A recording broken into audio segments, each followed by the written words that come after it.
মমতা বন্দ্যোপাধ্যায় তার সাধের তৃণমূল গতকাল থেকে যে ছবি আমরা দেখছি একেবারে ভেঙে খান খান হয়ে গিয়েছে। একের পর এক পুরো বোর্ড সেগুলো হাতছাড়া হয়ে যাচ্ছে তৃণমূলের। শুধু তাই নয়, যারা তৃণমূল নেতা তারা তৃণমূল সুপ্রিমোর বিরুদ্ধে একের পর এক বিস্ফোরক অভিযোগ করছেন। সেই তালিকায় বাবুল সুপ্রিয় আজ তিনি যুক্ত হয়েছেন এবং তার পাশাপাশি আমরা দেখলাম প্রাক্তন বিধায়ক, তৃণমূল বিধায়কদের একেবারে তথৈবচ অবস্থা কয়েকজনের। তাদের মধ্যে অন্যতম আজ সকাল থেকে অন্তত শওকত মোল্লা, তার 5 জায়গায় 5 ঠিকানায় এই মুহূর্তে এনআইএর আধিকারিকদের তল্লাশি অভিযান একেবারে লাগাতার সকাল থেকে চলছে। কিন্তু শওকত মোল্লা তিনি কোথায়? একেবারে কর্পূরের মতো উবে গিয়েছেন তিনি, তার কোনো দেখাই পাওয়া যাচ্ছে না। আর একেবারে আমাদের প্রতিনিধিরা এই সমস্ত বিষয়ে আমাদের আপডেট দেবেন। আমাদের প্রতিনিধি পিয়ালি মিত্র আমাদের সঙ্গে ক্যানিং থেকে রয়েছেন আমাদের প্রতিনিধি শ্রেয়সী গঙ্গোপাধ্যায় এবং বিধাননগর থেকে আমাদের প্রতিনিধি অয়ন শর্মা আমাদের সঙ্গে রয়েছেন। আমি শুরুতেই অয়নের কাছে যাব, কারণ আমরা চন্দননগর পুর বোর্ড দেখেছি, তারপর কলকাতা পুরসভা দেখলাম, আর এবার বিধাননগর। এই তালিকাটা হচ্ছে তৃণমূলের হাতছাড়া পুরো বোর্ডের তালিকা। ভেঙে খান খান হয়ে গেল তৃণমূলের পুরো বোর্ড। এবার বিধাননগর পুরসভার মেয়র পদে ইস্তফা দিলেন কৃষ্ণা চক্রবর্তী। যদিও তিনি ব্যক্তিগত কারণ বলে দেখিয়ে পদত্যাগ করেছেন এমনটা তাঁর বক্তব্য। তিনি বারবার এটা বলেছেন যে আমার ব্যক্তিগত কারণ রয়েছে, সেই জন্যই আমি পদত্যাগ করছি। কিন্তু প্রশ্ন অনেকগুলো ওঠা ইতিমধ্যেই শুরু হয়ে গিয়েছে। কোন কোন প্রশ্ন উঠছে আর কোন কোন বিষয়গুলো সামনে আসছে, পুরো বিষয়টা আমরা জানবো। আমাদের প্রতিনিধি অয়ন শর্মার কাছে চলে যাই, আমাদের সঙ্গে সরাসরি রয়েছেন অয়ন। বিধাননগর পুরসভার মেয়র পদে কৃষ্ণা চক্রবর্তীর ইস্তফা, তারপর তার সঙ্গে তোমরা কথা বলেছিলে, যেখানে তিনি স্পষ্ট বলছেন ব্যক্তিগত কারণ। কিন্তু এই প্রশ্নটা তো থেকেই যাচ্ছে, শুধুই কি ব্যক্তিগত কারণ? কারণ একাধিক অভিযোগ তো উঠেছে।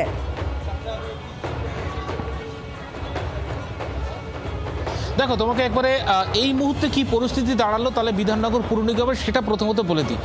যখন মেয়র একেবারে যখন ইস্তফা দিয়েছেন ব্যক্তিগত কারণ দেখিয়ে, সেক্ষেত্রে দাঁড়িয়ে কিন্তু পুরো গোটা বোর্ডটাই কিন্তু ভেঙে গেল। অর্থাৎ এমআইসি বলে কেউ থাকলো না, গোটা বোর্ডটাই কিন্তু ভেঙে গেল। বর্তমানে তিনি কিন্তু একজন কাউন্সিলর হিসেবে থাকছেন, এমনটা কিন্তু একেবারে সরাসরি জি24 ঘন্টাকে একান্ত সাক্ষাৎকারে তিনি জানিয়েছেন। এবং তার তুমি বলছিল যে ব্যক্তিগত কারণ, যে চিঠিটি পুরো কমিশনারকে দিয়েছেন কৃষ্ণা চক্রবর্তী, সেই চিঠিতে উল্লেখ রয়েছে ব্যক্তিগত কারণ। পাশাপাশি কিন্তু সংবাদ মাধ্যমের সামনে আরও যে কারণগুলি তিনি উল্লেখ করেছেন ধাপে ধাপে, সেক্ষেত্রে তিনি বলছেন যে 41 জন কাউন্সিলর রয়েছে একটা স্ট্রাকচারাল যে বডি, সেখানে একাধিক কাউন্সিলর তারা ইচ্ছামতো পুরসভায় আসছেন, কারোর সঙ্গে তিনি বৈঠক করতে পারছেন না, কেউ তাকে গুরুত্ব দিচ্ছে না। এই বিষয়টা কিন্তু তিনি একবারে সংবাদ মাধ্যমের সামনে কোট আনকোট জানিয়ে দিয়েছেন। সেখান থেকে দাঁড়িয়ে মনে হচ্ছে যে আর তার থাকার প্রয়োজন নেই, এভাবে থেকে কি আর লাভ হবে। সেই কারণের জন্য কিন্তু তিনি ইস্তফা দিয়েছেন এবং ব্যক্তিগত এবং ইস্তফার কারণ হিসেবে তিনি অফিসিয়ালি জানাচ্ছেন যে ব্যক্তিগত কারণে ইস্তফা দিয়েছে। কিন্তু সংবাদ মাধ্যমের সামনে তিনি উল্লেখ করছেন একাধিক কাউন্সিলর তাকে কোনো এমন একটা পরিস্থিতি দেখা যায় তারা আসছেন না, বৈঠক করছেন না, কথা বলতে চাইছেন না। বিধাননগরের মানুষের পুরো পরিষেবা যাতে পায় সেই ক্ষেত্রে দাঁড়িয়ে তার দায়িত্ব রয়েছে, সেই দায়িত্বের জায়গা থেকে তিনি একজন কাউন্সিলর হিসেবে থাকবেন, কিন্তু মেয়র হিসেবে থাকার কোনো প্রয়োজন আর তার নেই, এমনটা তিনি বলছেন। আমরা শুনবো কৃষ্ণা চক্রবর্তী, বিধাননগর পুরসভার প্রাক্তন মেয়রই বলা যায়, তার বক্তব্য আমরা পেয়েছি। তুমি একটু আমাদের সঙ্গে থাকো, কৃষ্ণা চক্রবর্তীর বক্তব্য শোনাবো। ব্যক্তিগত আর কিচ্ছু নেই, একটাই শব্দ, আমার নিজস্ব মতামত। ঠিক আছে, যেখান থেকে যা প্রয়োজন আমি সমস্ত কিছু নিয়েই করেছি। আমার নিজস্ব, আমার ব্যক্তিগতটা তোকে নিশ্চয়ই বলতে পারবো। আমি একটা মহিলা, আমার সম্পূর্ণ ব্যক্তিগত। আমি সবার কাছে এত ভালোবাসা পেয়েছি, আমার কারোর কাছে কোনো অভিমান নেই, সকলের কাছে আমি কৃতজ্ঞ। কৃষ্ণা চক্রবর্তী তার বক্তব্য আপনারা শুনছিলেন। আর যে খবর আপনাদের জানাচ্ছি, বিধাননগর পুর বোর্ড একেবারে ভেঙে খান খান হয়ে গেল। চন্দননগর পুর বোর্ড এর আগে আমরা দেখেছি ভেঙে চুরমার। সবার প্রথম চন্দননগর পুর বোর্ডই ভেঙেছিল। কলকাতা পুরসভার যিনি মেয়র তিনিও ইস্তফা দেওয়ার ইচ্ছে প্রকাশ করেছেন। ইতিমধ্যেই দলনেত্রীর কাছে তিনি এই বিষয়ে জানিয়েছেন এবং দলনেত্রীর থেকে তিনি অনুমতিও পেয়েছেন। অর্থাৎ ছোট লালবাড়ি তো ইতিমধ্যেই তৃণমূল কংগ্রেসের হাতছাড়া হয়ে গিয়েছে, আর এবার বিধাননগর পুর বোর্ড তাও কিন্তু হাতছাড়া হয়ে গেল। আর এখানেই রীতিমতো প্রশ্ন ওঠা শুরু হয়ে গিয়েছে ইতিমধ্যেই যে এই তালিকাটা আর কত বাড়বে। দুটি ছবি আপনাদের দেখাচ্ছি। বিধাননগর বিধাননগরের যিনি মেয়র কৃষ্ণা চক্রবর্তী তিনি ইতিমধ্যেই ইস্তফা দিয়ে দিয়েছেন এবং অন্যদিকে কলকাতার মেয়র ফিরহাদ হাকিম তিনিও কিন্তু ইস্তফা দেওয়ার একেবারে দোরগোড়ায় আজকালের মধ্যেই তিনি দিয়ে দেবেন এমনটাই সূত্র মারফত খবর পাওয়া যাচ্ছে এবং তিনি দলনেত্রীর ইতিমধ্যেই পারমিশনও পেয়ে গিয়েছেন। সব মিলিয়ে এই মুহূর্তে একের পর এক পুরো বোর্ড ভেঙে যাচ্ছে এবং তৃণমূল কংগ্রেসের হাতছাড়া হচ্ছে।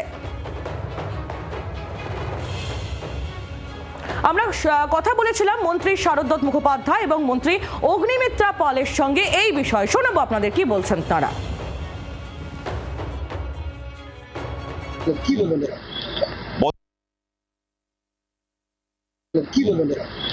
পদত্যাগ এতদিন ছিলেন কি করে গদিতে বলে নেই, টাকার গদিতে ছিলেন তো ছেড়ে যেতে মায়া লাগছিল। ওনার গদিটা কিন্তু টাকার গদি।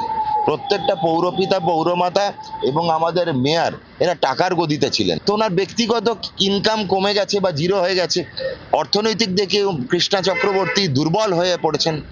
ওনার 18-19টা প্রপার্টি এখানে আস্তে আস্তে আমরা লিপিবদ্ধ করে ফেলেছি। ওখানে গেস্ট হাউস কোথায় কোথায় চলছে ম্যাডামের আমরা জেনে ফেলেছি। তাই জেনে ফেলার পরে তো সবার কাছে একটু জেনে গেলে ওনার লজ্জা লাগছে। ইট ইজ ভেরি ইরেসপন্সিবল, আমার মনে হয় ভেরি আনফর্চুনেট যে ওনারা এইভাবে রিজাইন করছেন। মানে রিজাইন করাটি এইটাই সময় ছিল। আজকে 15 বছর ধরে আমি জানি না আগের সরকার কতটা কি পরিষেবা দিতে পেরেছে, সেটা বাংলার মানুষ বলবে, আমি বলবো না। কিন্তু আজকে কদিন বাকি বর্ষাকাল, সেখানে কি তাদের উচিত ছিল না আজকে আমাদের সাথে কাঁধে কাঁধ মিলিয়ে, নতুন সরকারের সাথে কাঁধে কাঁধ মিলিয়ে কাজ করা? আমরা যে বিরাট একটা ডিফারেন্স করতে পারবো এই কটা দিনে তা নয়, কিন্তু অন্তত যেটা চেষ্টা করছি যে নালীগুলো পরিষ্কার করা, আমাদের ম্যানহোলগুলোকে পরিষ্কার করা, কালভার্টের নিচে প্রচণ্ড মানে এই প্লাস্টিক আর নোংরায় ভর্তি, সেগুলোকে ঠিক করা, তো সেই চেষ্টাটা তো আমরা টিম ওয়ার্ক হিসেবে করতে পারতাম।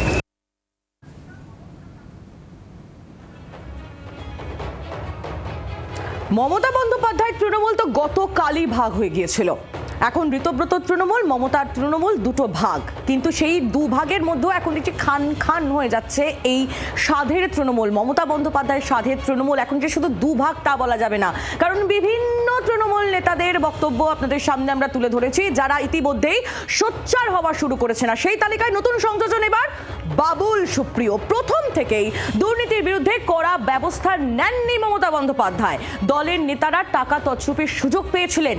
ঋতব্রত তৃণমূলের 60 বিধায়কও কিন্তু বাবুলের নিশানা থেকে বাদ যাচ্ছেন না, তারাও রয়েছেন এই নিশানায়। বহু বিতর্কিত ব্যক্তি এখন 60-এর অংশ, কোট আনকোট 60-এর অংশ। কেউ দল ছাড়লে সাংসদ বিধায়ক পদ থেকে সরে দাঁড়ানো উচিত, নিজের কথা মনে করিয়ে একেবারে তোপ দেখেছেন রাজ্যসভার সাংসদ বাবুল সুপ্রিয়। আমরা এই বিষয় নিয়ে কথা বলবো শ্রেয়সীর সঙ্গে। শ্রেয়সী গঙ্গোপাধ্যায় আমাদের প্রতিনিধি আমাদের সঙ্গে রয়েছেন। শ্রেয়সী, মমতা বন্দ্যোপাধ্যায়ের বিরুদ্ধে তার দলের ভেতর থেকেই যে আওয়াজগুলো উঠছে, সেই আওয়াজের তালিকা বেড়েই চলেছে ক্রমশ।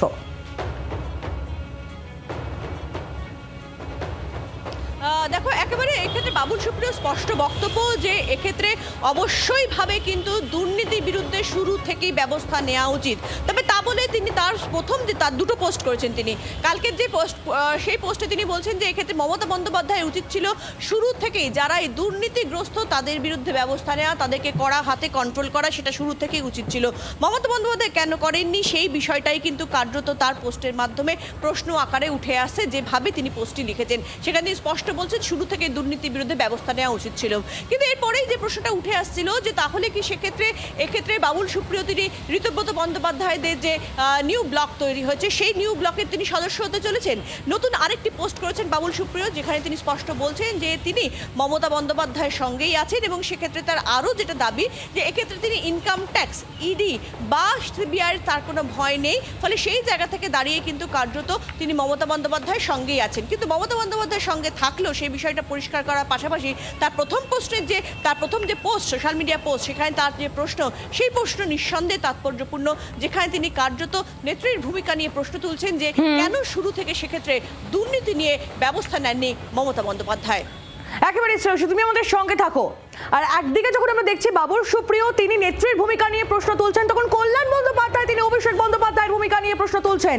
তৃণমূলের অন্দরে বেসুরোদের জন্য অভিষেক বন্দ্যোপাধ্যায়ের দিকেই আঙুল তুলেছেন কল্যাণ বন্দ্যোপাধ্যায়। তার দাবি, অভিষেকের ছত্রছায়াতেই শক্তিশালী হয়েছেন এরা। এমনই মন্তব্য তৃণমূল সাংসদ কল্যাণ বন্দ্যোপাধ্যায়ের।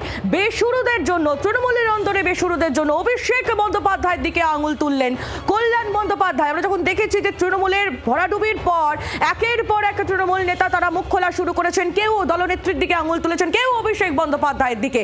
আর এই যে অভিষেক বন্দ্যোপাধ্যায়ের দিকে যারা আঙুল তুলেছেন তাদের মধ্যে এবার যুক্ত হলেন কল্যাণ বন্দ্যোপাধ্যায়।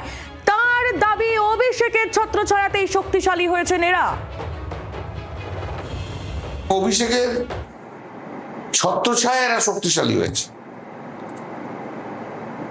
এতটাই পাওয়ারফুল ছিল যে দোলা সেনের মতো পুরনো কর্মীকেও ট্রেড ইউনিয়ন থেকে সরিয়ে দিয়ে ওকে করতে হয়েছে। যার সঙ্গে পার্টির কোনো সম্পর্ক নেই তাকে কখনো পার্টির অপোজিশন লিডার করা যায় নাকি? হাস্যকর। আইনের জ্ঞানটা একটু কম আছে। এটা যখন কোর্টে গিয়ে অবৈধ বলে ডিক্লেয়ার হবে, ভারতবর্ষের মানুষ জানবে বিজেপি কি জিনিস।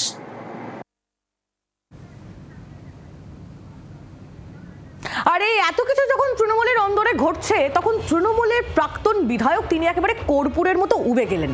তিনি শওকত মোল্লা। ক্যানিং এর মৌখালীতে শওকতের বাড়ি, দলীয় কার্যালয়, ক্যাফে সহ পাঁচটি জায়গায় এনআইএর তল্লাশি। 19 মার্চ ভাঙড়ের দক্ষিণ বামুনিয়ায় বোমা বিস্ফোরণের ঘটনায় এই তল্লাশি অভিযান। কিন্তু যাকে কেন্দ্র করে এই তল্লাশি অভিযান, তিনি কোথায়? বেপাত্তা, কোনো খোঁজ নেই তার। কোথাও তাকে খুঁজে পাওয়া যাচ্ছে না। শওকত মোল্লার ছেলেকে সঙ্গে নিয়ে এনআইএর আধিকারিকরা তার একেবারে চিরুনি তল্লাশি করলেন এলাকায়, কিন্তু এখনো পর্যন্ত শওকত মোল্লার তার কোনো খোঁজ নেই। তার মেয়ের ফোন বাজেয়াপ্ত করা হয়েছে। তার শওকত মোল্লার মেয়ে এবং স্ত্রী তারা বাড়িতেই রয়েছেন বলে খবর পাওয়া যাচ্ছে। সব মিলিয়ে এই মুহূর্তের আপডেটটা একটু জেনে নিই। পিয়ালি মিত্র আমাদের প্রতিনিধি একেবারে সরাসরি আমাদের সঙ্গে রয়েছেন ক্যানিং থেকে। পিয়ালি, 5টা বেজে গেল বিকেল, এখনো পর্যন্ত শওকত মোল্লার কোনো দেখা নেই। এদিকে এই শওকত মোল্লা গতকালই ঋতব্রতর সঙ্গে দেখা করেছেন।